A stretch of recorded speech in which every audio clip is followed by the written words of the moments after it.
నమస్తే, నేను మీ ఈశ్వర్. ఈ6 న్యూస్ కి స్వాగతం. వార్తల్లోని ముఖ్య అంశాలు: బీఆర్ఎస్ నేత మాజీ మంత్రి హరీష్ రావును పోలీసులు అరెస్టు చేశారు. ఆ తర్వాత బీఆర్ఎస్ ఎమ్మెల్యే కౌశిక్ రెడ్డిని కూడా అరెస్టు చేశారు. ఇవాళ హరీష్ రావు కౌశిక్ రెడ్డి ఇంటికి వెళ్లినప్పుడు పోలీసులు ముందుగా ఆయనను అదుపులోకి తీసుకున్నారు.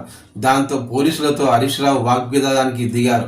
కాసేపు అక్కడ ఉద్రిక్తత పరిస్థితి ఏర్పడింది. ఆయన్ని గచ్చిబౌలి పోలీస్ స్టేషన్కి తరలించారు. కాసేపటికే కౌశిక్ రెడ్డిని కూడా అరెస్టు చేశారు.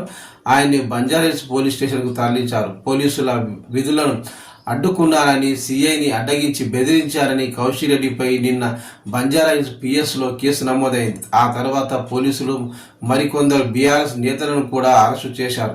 మరోవైపు హుజురాబాద్ ఎమ్మెల్యే కౌశిక్ రెడ్డి నివాసానికి చేరుకున్న మేడ్చల్ బీఆర్ఎస్ అధ్యక్షుడు ఎమ్మెల్సీ షంబీపూర్ రాజు హరీష్ రావు కౌశిక్ రెడ్డికి మద్దతుగా గోడ దూకి ఇంట్లోకి వెళ్లేందుకు ప్రయత్నించారు. ఆయన్ని పోలీసులు అడ్డుకున్నారు. అలాగే కౌశిక్ రెడ్డి ఇంటికి వెళ్తున్న మాజీ మంత్రి ఎమ్మెల్యే జగదీష్ రెడ్డిని బీఆర్ఎస్ నేత రాకేష్ రెడ్డిని కూడా అరెస్టు చేసి రాయదుర్గం పోలీస్ స్టేషన్కు తరలించారు.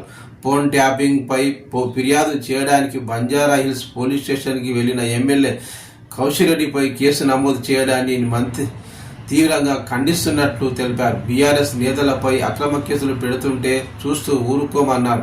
ప్రజాక్షేత్రంలో నిన్ను నిలదీస్తూనే ఉంటామని, నీ వెంటే పడుతూ ఉంటామని హరీష్ రావు అన్నారు. కౌశిక్ రెడ్డిపై కేసు నమోదు అవ్వడంతో ఆయనతో మాట్లాడేందుకు హరీష్ రావు ఆయన ఇంటికి వెళ్లారు.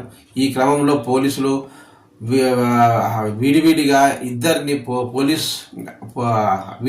ఇద్దరిని అరెస్టు చేశారు. ఈ క్రమంలో హరీష్ రావు అరెస్ట్ అవ్వడం కలకలం రేపుతుంది.